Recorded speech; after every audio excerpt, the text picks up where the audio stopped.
Bom dia. João, novamente, seja muito bem-vindo. Obrigada por estar aqui com a gente hoje.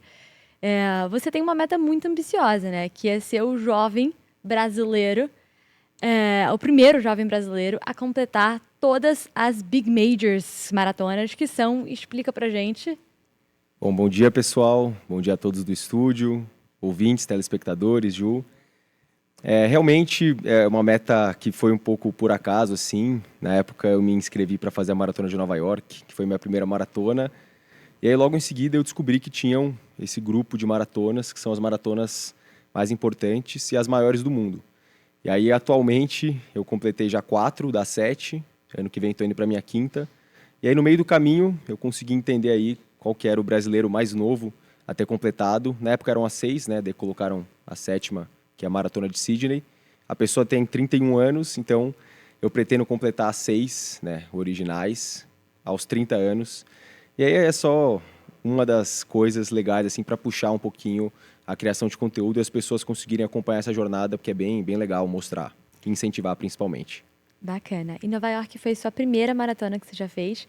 Como foi entrar nesse mundo da corrida e depois perceber que ele poderia ser algo muito maior do que só uma corridinha pontual e sim uma carreira, né, praticamente? Eu lembro quando eu me inscrevi na Maratona de Nova York, eu não fazia ideia o que eu estava fazendo. Eu simplesmente me inscrevi, na época você era sorteado ou não. Eu fui sorteado, informei minha família e a gente planejou a viagem. Só que eu tive alguns problemas durante o treinamento. Eu jogava futebol na época e eu tive uma lesão no tornozelo, então não consegui fazer uma preparação adequada. Tanto que a maratona eu consegui completar, mas foi muito difícil. Eu quebrei, né? Termo que a gente usa para você diminuir bastante o seu ritmo durante a prova aí no quilômetro 35. E é assim que eu terminei, eu de fato entendi aonde eu estava me metendo e tudo que eu precisava mudar para conseguir completar uma maratona aí de uma forma um pouco melhor. E aí, em seguida, acabei fazendo uma maratona por ano, até que esse ano consegui fazer 2 maratonas. Então, pela primeira vez aí, 2 maratonas, mas com um intervalo bom assim entre elas e tem sido bem legal. Bom, a galera falou ali no balcão que você já fez vários esportes, inclusive futebol, judô, mas se apaixonou mesmo pela corrida, né? O que a corrida te trouxe de diferente que os outros esportes não conseguiram? Então, na realidade, né, aqueles esportes que eu fazia anteriormente era muito mais por influência dos pais, que a gente coloca, né, os pais colocam os filhos para fazer esses esportes quando a gente é menor. Então, muito legal porque eu tive uma base judô, natação, mais recentemente jiu-jitsu. E aí, a partir de 2020 que eu busquei esses esportes de endurance, comecei no ciclismo de estrada, então fiz 2 provas, uma em Campos do Jordão e outra no Rio de Janeiro. E aí no ano seguinte, em 2022, eu fiz o meu primeiro 70.3, meio Ironman, no Rio de Janeiro. Conta pra galera quanto tem de distância cada um dessas modalidades em 70.3. São 1.900 metros de natação, 90 quilômetros de ciclismo e a meia maratona, 21 quilômetros. Então, bastante coisa. Mas assim que eu terminei, eu tinha certeza que eu não queria fazer isso novamente, assim, tão cedo. Porque foi bem legal, foi uma baita experiência, mas eu queria focar, de fato, na corrida, na minha primeira maratona. Eu acho que a corrida me trouxe coisas muito legais e diferentes dos outros esportes, principalmente pela facilidade e praticidade. Acho que é um esporte muito democrático. Qualquer pessoa consegue pegar um tênis e correr. Tem a facilidade de correr durante as viagens também, durante deslocamentos. Eu acho que é algo muito individual, assim. Então, acho que eu consegui ter sensações que eu não tive nos outros esportes e, principalmente, eu consegui reproduzir para outras áreas da vida. E a partir do momento que você começa a fazer isso e vê o impacto que isso tem na sua vida, você quer fazer isso para sempre e você não quer parar. Então, claro, tem objetivos legais de performance, de tempo, mas ao mesmo tempo eu acho que traz muitos benefícios para o meu dia a dia e por isso que eu continuo fazendo aí sem parar desde 2022 que eu fiz a primeira maratona. Legal. E o que mudou, assim, na sua rotina de forma geral para você conseguir correr tantas distâncias e numa performance incrível? Acho que mudou tudo, né? Acho que a gente tem que se adaptar e a corrida é muito sobre disciplina e o processo. Então, eu sempre coloco o esporte como ponto principal, assim, do meu dia. Tento sempre fazer logo pela manhã, assim eu consigo ter o dia livre, mas se não é possível, eu encaixo em outro momento do dia. Mas é isso, tem que ter muita disciplina e foco no processo, justamente porque a corrida exige isso. Você sente que se você fica uma semaninha já sem correr, você Já perde um pega. pouquinho, você volta um degrau ali. Então, realmente, se você não tiver essa disciplina, infelizmente, você não vai prosperar. Claro que tem formas de você correr de dias esporádicos, de uma forma um pouco mais tranquila, mas um pouco mais voltada assim, para a performance. É preciso você ter esse engajamento ali diário para fazer e também mudar várias coisas na sua vida. Alimentação, sono, descanso, porque sem isso, infelizmente, você não consegue performar. Perfeito. E bom, durante esse período que você estava treinando para as maratonas, você também trabalhava. Como era conciliar esses dois universos e o que você pode ceder na sua rotina para conseguir também fazer de uma forma leve? Perfeito. Então, primeira mão aqui para vocês, ainda não revelei, só para as pessoas próximas a mim. Eu saí do meu emprego um pouquinho antes da maratona de Valência. Então, faz 10 dias que eu corri essa maratona. E eu estava já há 5 anos e meio no mesmo lugar, um lugar que eu tenho um carinho gigante. E antes disso, eu estava inserido no mercado há 2 anos. Então, foram 7 anos aí praticamente seguidos no mercado de trabalho, onde, de fato, eu precisava equilibrar diversas coisas e, às vezes, era praticamente impossível, assim. Então, é o que eu falo, eu sempre queria acordar o mais cedo possível para tentar fazer o treino, né? Apesar de que o treino da maratona, por mais cedo que você acorde ainda... Quantas horas são de treino? Meu, tinham treinos que chegavam ali a 2 horas durante a semana, assim, quarta-feira, segunda-feira. Cheguei a fazer 2 horas e meia numa segunda-feira para esse ciclo agora, para a Maratona de Valência, Bastante. que foi a mais recente que eu fiz. Então, você precisa organizar as coisas e ter as prioridades bem claras. E saber que você vai precisar também abrir mão de muitas coisas em detrimento aí dos seus objetivos. E, obviamente, tem pessoas que estão dispostas, tem pessoas que não estão dispostas. Eu acho que é isso que faz um pouco a diferença, assim, no final das contas. Perfeito. Nas suas redes sociais você compartilhou tudo isso, né? Os desafios, as celebrações. O que você acha que as pessoas não podem romantizar do esporte? Perfeito. Eu tento ao máximo compartilhar a minha rotina lá para mostrar que eu também tenho uma rotina fora do esporte, né? Gosto bastante de sair aos finais de semana, gosto de bar, gosto de restaurante, gosto de festa. Mas, obviamente, você precisa ter na sua mente que você precisa estar focado assim, no seu objetivo e em muitos momentos você vai precisar abrir mão de coisas, como eu falei. Então, acho que é algo que você vai tomando forma, né, com o tempo. E na medida que você vai adaptando a sua rotina, você consegue aí organizar as coisas e entender as suas prioridades. E para alguém que quer começar agora a entrar nesse universo da corrida, assim, qual dica você daria? E tem algo que você recomendaria eles fazerem diferente que você fez? Perfeito. Então, inicialmente, né, eu corri a minha primeira meia maratona em 2019 sem nenhum acompanhamento. E foi uma experiência Uau. não muito boa, que acabei a prova completamente esgotado. Então, se eu estivesse começando a correr hoje, eu começaria já com um profissional para conseguir passar os treinos. E principalmente eu falaria para a pessoa não focar tanto no que ela vê nas redes sociais e tentar ter um discernimento do que ela consegue fazer e do que as outras pessoas fazem. Cada pessoa está num estágio diferente, cada pessoa tem uma rotina diferente, uma vida diferente.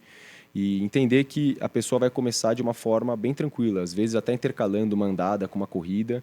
Ninguém começa, vou correr 5, 10 quilômetros e sai correndo, assim. Então, entender que esse processo ele pode ser muitas vezes lento e penoso, mas se a pessoa de fato estiver querendo um objetivo, acho que é legal também colocar alguma provinha como objetivo, justamente para ter isso no horizonte e conseguir treinar no dia a dia. Perfeito. E tem muitas coisas que são importantes na corrida, né? Por exemplo, o sono, a alimentação, a musculação, né? O fortalecimento. Sim. Se você tivesse que escolher só um desses três que mais te ajudou assim no seu processo, tem como? Olha, é difícil aqui, porque os meus médicos aí vão ficar um pouco bravos comigo.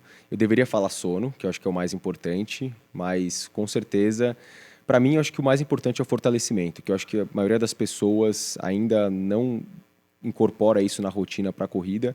Eu acho que é uma das partes mais fundamentais justamente para prevenir lesões e preparar o corpo, que é um esporte de impacto, é um esporte bastante estressante, e aí eu acho que o resto as pessoas vão ajustando aos poucos, sono, alimentação e o restante. Perfeito. E sobre suas metas de fazer as majors, como anda esse processo? Qual é a próxima? Você já está treinando para ela? Legal, então, já fiz 4, Nova York, Berlim, Chicago e Londres. O ano que vem farei a maratona de Boston, que é uma das Que é maratonas... uma das mais difíceis, não? Pelo menos de passar. Exato, é uma maratona que ela tem uma característica diferente das outras que você só consegue, né? Uma das formas, né? A principal forma de você conseguir acesso a ela é tendo um determinado tempo para sua faixa etária. São pessoas do mundo inteiro aí que aplicam e poucas pessoas conseguem porque é uma meta bastante agressiva. Ela vai acontecer em abril do ano que vem. Por enquanto, ainda estou aproveitando esse pós-prova de Valência, que faz 10 dias que eu terminei a prova, mas assim que eu voltar do ano novo, a partir de janeiro já viramos a chavinha para começar aí. Tem só um probleminha no meio, né, chamado carnaval, mas a gente tenta passar da melhor forma possível para conseguir fazer um bom ciclo, mas acho que vai ser uma prova bem legal, principalmente para curtir um pouco, porque acho que é algo icônico que eu estou sonhando aí desde que eu comecei a correr e conseguir essa classificação, então é chegar inteiro lá para dar tudo certo. Perfeito. E agora olhando de um ponto de vista de marca, né? Agora que você é criador de conteúdo, você tem a oportunidade de ir para essas viagens junto com marcas parceiras bem bacanas. Como que tem sido trabalhar com elas e qual olhar ela trouxe de diferente para você? Eu acho que a minha ficha ainda nem cai quando eu falo sobre isso, porque são tantas coisas legais. O ano passado, esse ano, né? Esse ano a gente teve uma viagem com a Nike, que é a empresa que me ajuda com a questão de material esportivo e todo o restante. A gente fez uma prova de revezamento em Portland, no estado de Oregon. Foram 320 quilômetros, 12 pessoas na equipe. Uau. A gente conheceu a sede da Nike, que fica lá também, onde tudo começou. E eu acho que foi um momento icônico. E mais recentemente eu tive a oportunidade de ir com a Sede, que é uma marca de energético natural, maravilhoso, provem, agora para a Maratona de Valência. Então, ter essas marcas comigo, acreditando no propósito, no meu objetivo, é muito legal.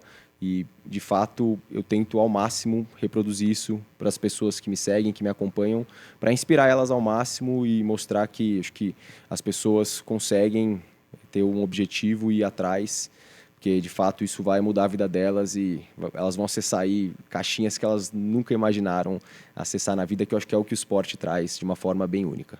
Perfeito. E falando de Nike agora, recomenda um tênis para a galera que, tá começando a correr, que já corre faz um tempo e que está procurando velocidade. 3 tênis. Maravilha, vamos lá.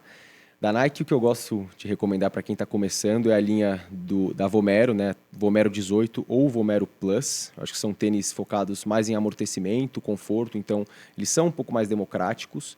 Para quem já corre há algum tempo, eu recomendo a linha Pegasus, que é uma linha um pouco mais de velocidade, então eu gosto muito de usar o Pegasus Plus, principalmente em treinos intervalados, né? Que são treinos que a gente vai variar essa velocidade. E aí, meu tênis favorito, que é um tênis de prova, Nike Alpha Fly 3, placa de carbono na entressola, você sente que você parece estar com um trampolim assim no seu pé, exato. Mas é muito bom porque dá uma ajudinha importante aí nas provas e competições para tirar alguns segundinhos do seu tempo. E a Nike tem uma gama gigantesca de tênis e obviamente não fica só restrito ao esporte, lifestyle também. Então acho que é bem legal e a maior marca do mundo, assim, não vou nem falar de esporte, a maior marca do mundo, então é bem legal ter com a gente. Boa. E bom, por mais que a gente pense que a corrida ela é muito física, acho que ela é muito mais mental, né?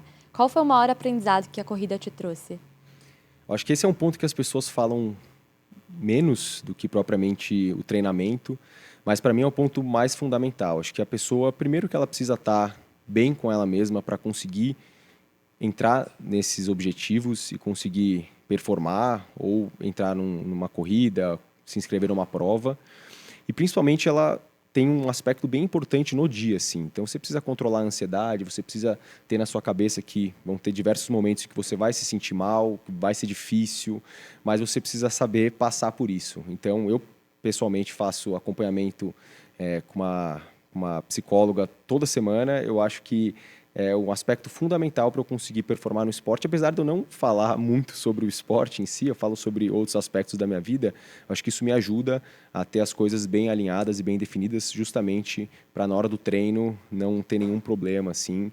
E acho que para mim ele tem até um aspecto mais importante do que propriamente o treino. A gente sempre fala, né? Todo mundo vai treinar, todo mundo vai atrás da planilha, faz os treinos, mas realmente esse aspecto mental ele tem importância fundamental. Então é bom a pessoa entender como funciona para ela isso e como colocar isso pro esporte para ela conseguir atingir os objetivos. Perfeito. Então, trabalha a mente e o resto depois vem junto. Exato. E com essa a gente encerra. João, muito obrigada por estar aqui com a gente.